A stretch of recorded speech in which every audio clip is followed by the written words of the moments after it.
Morning बच्चों, आज हम from the passing of Arthur करेंगे। अल्फ्रेड लॉर्ड टेनिसन की लिखी हुई पोएम है ये। Alfred Lord Tennyson is one of the most well loved Victorian poet. Alfred Lord Tennyson Victorian age के एक बहुत बड़े पोइट हैं। He is the representative poet of Victorian age. उन्हें विक्टोरियन एज का रिप्रेजेंटेटिव पोइट यानी प्रतिनिधि कवि माना जाता है। He was the poet laureate for 42 years.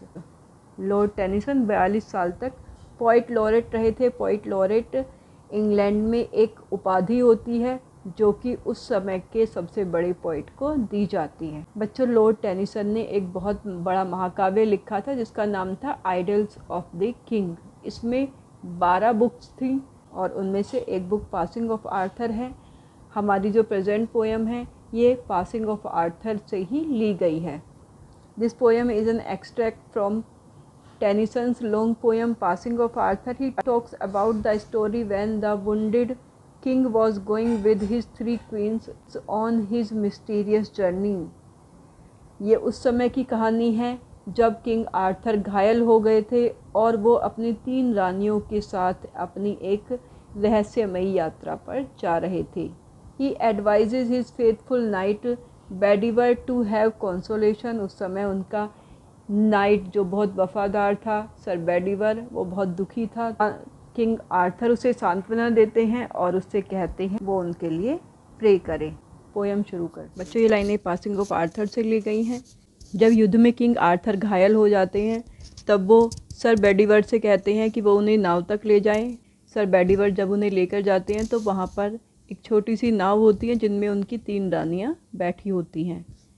King Arthur जब नाव में बैठते हैं वहाँ से जाने के लिए, उस समय सर बेडिवर बहुत ज़्यादा दुखी हो जाते हैं। वो कहते हैं कि अब मैं क्या करूँगा, मैं अकेला रह गया हूँ, राउंड टेबल भी समाप्त हो गई है। तब किंग आर्थर उनसे ये शब्द बोलते हैं, and slowly answered Arthur from the barge. Barge यानी नाव जिसमें आर्थर बैठे हुए थे। वो उससे धीरे से आंसर देते हैं। धीरे से इसलिए क्योंकि उस समय वो घायल थे, उस समय मरणासन हालत में थे। The old order change yielding place to new. पुराना ऑर्डर चेंज होता है और उसकी जगह नया ऑर्डर आता है, यानी change is the law of nature. परिवर्तन प्रकृति का नियम है। And God fulfils himself in many ways. भगवान बहुत सारे तरीक़ों से अपनी इच्छा को पूरी करते, यानी बहुत सारे तरीके होते हैं जिनके द्वारा भगवान अपनी इच्छा को पूरी करते हैं, सिर्फ एक तरीका नहीं होता। Lest one good custom should corrupt the world. अगर ऐसा नहीं होता तो एक अच्छी कस्टम दुनिया को करप्ट कर देती, दुनिया को ख़राब कर देती। यहाँ पर किंग आर्थर कहना चाह रहे हैं कि उन्होंने एक अच्छी कस्टम शुरू की थी राउंड टेबल की। राउंड टेबल उस टाइम पे एक ऐसी कस्टम थी जिसमें जितने भी नाइट यानी जितने भी आर्थर के सहयोगी थे वो सब एक राउंड टेबल के चारों तरफ बैठते थे, यानी कोई भी बड़ा नहीं है, कोई भी छोटा नहीं है, सब समान थी। और वो राउंड टेबल इसलिए बनाई गई थी ताकि वो दुनिया की रक्षा कर सके। अगर किसी पर कोई खतरा आता है तो वो उसका डटकर सामना करते थे और जो दुखी और निर्बल हैं उनको बचाते थे। लेकिन धीरे धीरे ये कस्टम ख़राब होती चली गई। नाइट्स को एक दूसरे से जेलसी होने लगी और लास्ट में उनमें आपस में लड़ाई होती है, जिस लड़ाई में किंग आर्थर का अपना ही नेफ्यू उन्हें घायल कर देता है। इस तरह से किंग आर्थर कहना चाहते हैं कि हमेशा पुरानी कस्टम को हटना पड़ता है और उसकी जगह नई कस्टम आती है ताकि दुनिया सुचारू रूप से चल सके। कहने का मतलब है कि जिस तरह एक पेड़ पर पत्ते आते हैं और वो पत्ते जब पुराने हो जाते हैं तब वो झड़ जाते हैं और उनकी जगह नए पत्ते आते हैं, उसी तरह हमारे समाज में जो कस्टम्स हैं, परंपराएं हैं, जो कि शुरू में बहुत अच्छी होती हैं लेकिन धीरे धीरे वो ख़राब होनी शुरू हो जाती हैं। वो समय होता है जब उन्हें हट जाना चाहिए और उनकी जगह नई परंपराओं को आना चाहिए, क्योंकि चेंज प्रकृति का नियम होता है। इसीलिए किंग आर्थर कहते हैं कि अगर ऐसा नहीं होता तो कोई भी कस्टम, चाहे वो कितनी भी अच्छी क्यों ना हो, धीरे धीरे ख़राब होकर वो पूरी दुनिया को भ्रष्ट कर सकती है।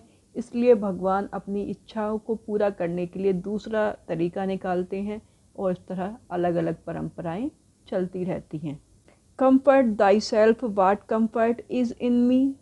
किंग आर्थर देखते हैं कि सर बेडीवर बहुत ज़्यादा परेशान थे, वो रो रहे थे, कह रहे थे अब मैं क्या करूँगा। तब उन्हें शांत करने के लिए कहते हैं कि अपने आप को कंफर्ट दो, यानी अपने आप को सांत्वना दो, क्योंकि कंफर्ट उनमें खुद में है, किंग आर्थर में नहीं है, क्योंकि उनका कंफर्ट उन्हीं के पास है, किंग आर्थर में उनका कंफर्ट नहीं है। कहने का मतलब ये है कि एक आदमी अगर दुखी होता है या खुश होता है या अशांत होता है, ये उसके अपने फीलिंग्स पर है, वो खुद ही अपने आप को शांत कर सकता है, कोई दूसरा उसे शांत नहीं कर सकता। यानी हमारी फीलिंग्स पर हमारा खुद का कंट्रोल होना चाहिए। I have lived my life, मैं अपना जीवन जी चुका हूँ, and that which I have done may he with in himself make pure. और जो कुछ भी मैंने अभी तक किया है, क्योंकि किंग आर्थर एक लेजेंड थे, उन्होंने बहुत सारे काम किए थे, बहुत सारे राक्षसों से, बहुत सारे दुष्टों से लड़े थे, लोगों को बचाया था।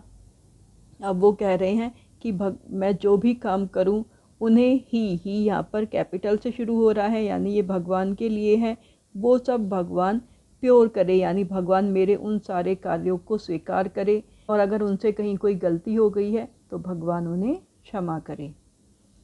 But thou if thou shouldst never see my face again pray for my soul. और वो सर बेडीवर से कहते हैं कि अगर तुम फिर मेरा फेस कभी ना देखो तो मेरी आत्मा के लिए भगवान से प्रार्थना करना। कहने का मतलब है, इससे पहले भी किंग आर्थर कई बार राज्य से बाहर गए थे दुष्टों से लड़ने के लिए, दूसरे लोगों को बचाने के लिए, लेकिन हर बार वापस आ जाते। लेकिन इस बार वो बहुत घायल हैं और बूढ़े भी हो चुके हैं, तो हो सकता है कि उनकी मृत्यु हो जाए और वो इस बार वापस लौट कर ना आए। इसलिए वो कहते हैं कि अगर मैं कभी वापस नहीं आया, यानी मेरी मृत्यु हो गई, तो तुम मेरी आत्मा के लिए भगवान से प्रार्थना करना। More things are wrought by prayers than this world dreams of. इन लाइनों में किंग आर्थर प्रार्थना का महत्व बता रहे हैं कि प्रार्थनाएं कितनी इम्पोर्टेंट होती हैं। प्रार्थना से वो सारी चीज़ें भी हो सकती हैं जिनके बारे में दुनिया सपने में भी नहीं सोचती, यानी असंभव काम भी संभव हो जाते हैं प्रार्थना की शक्ति के द्वारा। Wherefore let thy voice rise like a fountain for me night and day। इसलिए वो कहते हैं कि अपनी आवाज़ को एक फाउंटेन की तरह, फाउंटेन का मतलब होता है फव्वारा, जैसे फव्वारा हमेशा नीचे से ऊपर की तरफ जाता है, उसी तरह से इंसान को हमेशा ऊपर की तरफ यानी भगवान से प्रार्थना करनी चाहिए, नाइट एंड डे, रात दिन।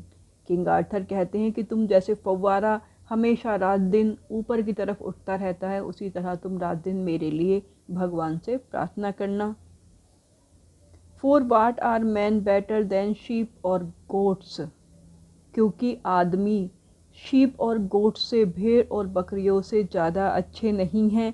That nourish a blind life with in the brain if knowing God they lift not hand of prayers. King Arthur कहते हैं कि अगर भगवान को जानकर भी वो भगवान की प्रेयर में अपने हाथ ऊपर नहीं उठाते, यानी भगवान से प्रार्थना नहीं करते, तब वो एक ब्लाइंड लाइफ जीते हैं। यानी उनकी आंखें तो हैं, वो देख तो रहे हैं, लेकिन सिर्फ फिजिकल वर्ल्ड को देख रहे हैं, स्पिरिचुअली वो ब्लाइंड हैं। जो भगवान को जानने के बाद भी भगवान की प्रे नहीं करते, वो एक तरह से अंधे ही हैं, जो कि अंधों की जैसे एक अंधकार में यानी अज्ञान से भरा हुआ जीवन जी रहे हैं, और उनका जीवन भेड़ बकरियों से ज़्यादा अच्छा नहीं है। क्योंकि जैसे भेड़ बकरियों में खाने पीने की, सोने की बुद्धि तो होती है, लेकिन उनमें इतनी बुद्धि नहीं होती कि वो भगवान से प्रे कर सके, क्योंकि वो जानवर हैं। लेकिन इंसान भी अगर बुद्धि होने के बाद भी भगवान की प्रार्थना नहीं करते, तो उनकी हालत भी जानवरों के जैसी है, बल्कि जानवरों से बुरी है, क्योंकि जानवरों को नहीं पता प्रेयर्स के महत्व के बारे में, इंसानों को पता है। उसके बाद भी अगर वो प्रेयर नहीं करते तो वो भेड़ बकरियों के जैसे ही हैं। Both for themselves and those who call them friends. प्रार्थना सबके लिए करनी चाहिए, अपने लिए भी और उनके लिए भी जिन्हें अपने दोस्त कहते हैं। यानी हमें सिर्फ अपने ही लिए नहीं बल्कि अपने दोस्तों के लिए, अपने परिवार के लिए भी भगवान से प्रार्थना करनी चाहिए। For so the whole round earth is every way bound by gold chain about the feet of God। Arthur कह रहे हैं कि ये पूरी अर्थ जो कि राउंड है, जो कि गोल है, ये भगवान के पैरों से बंधी हुई है सोने की चेन, सोने की जंजीरों से। और ये सोने की जंजीरें हैं प्रेयर्स यानी प्रार्थना, जो भगवान को इंसान से बांधे रखती हैं। सोना जो कि अपनी प्योरिटी के लिए जाना जाता है, उसकी तुलना यहाँ पर प्रार्थना से की गई है, क्योंकि प्रार्थना भी वही भगवान तक पहुँचती हैं जो प्योर होती हैं। जो प्रार्थना हम सच्चे मन से करते हैं वही भगवान तक जाती हैं। इसलिए आर्थर चाहते हैं कि सर बेडीवर उनके लिए प्रार्थना करें, बट नाउ फेयरवेल। और उसके बाद वो अलविदा कहते हैं और वो वहाँ से चले जाते हैं। ये पोयम यहीं पर समाप्त होती है।